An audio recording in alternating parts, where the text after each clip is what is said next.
राधे कृष्ण राधे कृष्ण। पांडु का कुंती को समझाना और कुंती का पति की आज्ञा से पुत्र उत्पत्ति के लिए धर्म देवता का आवाहन करने के लिए उद्यत होना।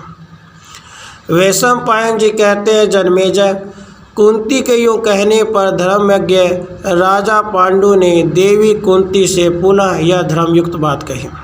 पांडु बोले, कुंती, तुम्हारा कहना ठीक है।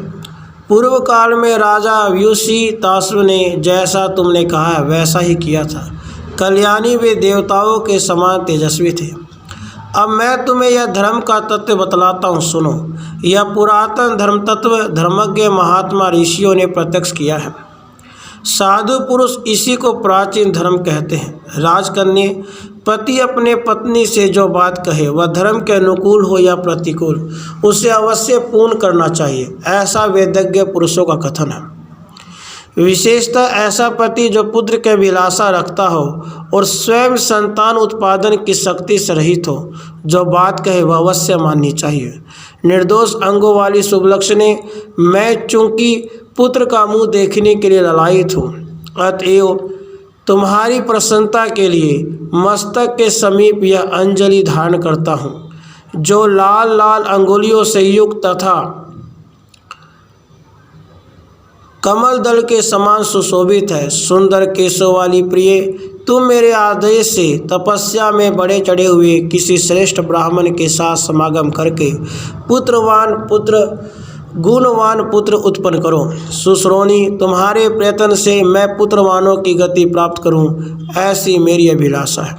वैशंपायन जी कहते हैं, जन्मेजय, इस प्रकार कही जाने पर पति के प्रिय और हित में लगी रहने वाली सुंदर अंगी कुंती शत्रुओं की राजधानी पर विजय पाने वाले महाराज पांडु से इस प्रकार बोली, भरतश्रेष्ठ, क्षत्रिय शिरोमणि, स्त्रियों के लिए बड़े अधर्म की बात है कि पति ही उनसे प्रसन्न होने के लिए बार बार अनुरोध करे, क्योंकि नारी का ही कर्तव्य है कि वह पति को प्रसन्न करे। महाभावो, आप मेरी यह बात सुनिए, इससे आपको बड़ी प्रसन्नता होगी। बाल्यावस्था में जब मैं अपने पिता के घर थी, मुझे अतिथियों के सत्कार का काम सौंपा गया था।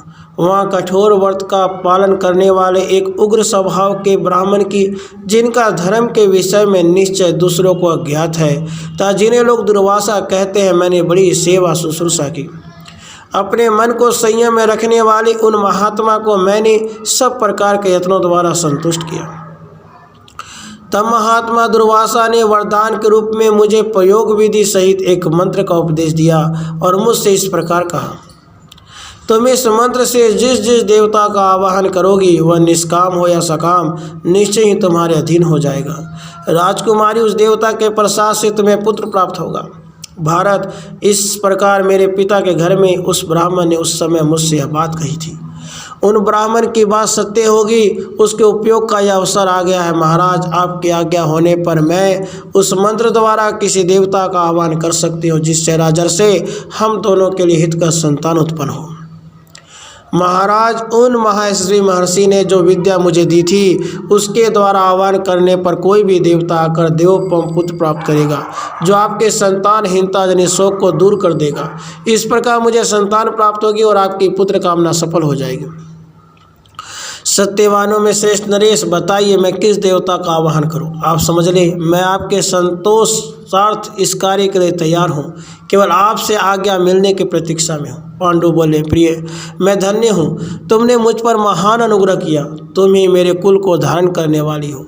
उन महर्षि को नमस्कार है जिन्होंने तुम्हें ऐसा वर दिया। धर्मज्ञ, अधर्म से प्रजा का पालन नहीं हो सकता, इसलिए वरारोही, तुम आज ही विधि पूर्वक इसके लिए प्रयत्न करो। सुबह सबसे पहले धर्म का आवाहन करो, क्योंकि वे ही संपूर्ण लोगों में धर्मात्मा है। इस प्रकार करने पर हमारा धर्म कभी किसी प्रकार से अधर्म से संयुक्त नहीं हो सकता। वरारोही, लोग भी उनको साक्षात धर्म का स्वरूप मानता है। धर्म से उत्पन्न होने वाला पुत्र कुरुवंशियों में सबसे अधिक धर्मात्मा होगा, इसमें संशय नहीं है। धर्म के द्वारा दिया हुआ जो पुत्र होगा उसका मन अधर्म में नहीं लगेगा। अतः शुचिस्मते, तुम मन और इंद्रियों को संयम में रखकर धर्म को भी सामने रखते हुए उपचार, पूजा और अभिचार प्रयोग विधि के द्वारा धर्म देवता का आवाहन करो। वे सम्पायन जी कहते हैं, राजन, अपने पति पांडु के यूँ कहने पर नारियों में श्रेष्ठ कुंती ने तथास्तु कहकर उन्हें प्रणाम किया और आज्ञा लेकर उनकी परिक्रमा की। इस प्रकार श्री महाभारत आदि पर्व के अंतर्गत संभव पर्व में कुंती को पुत्र उत्पत्ति के लिए आदेश विषयक 121वां अध्याय पूरा हुआ। राधे कृष्ण, राधे कृष्ण।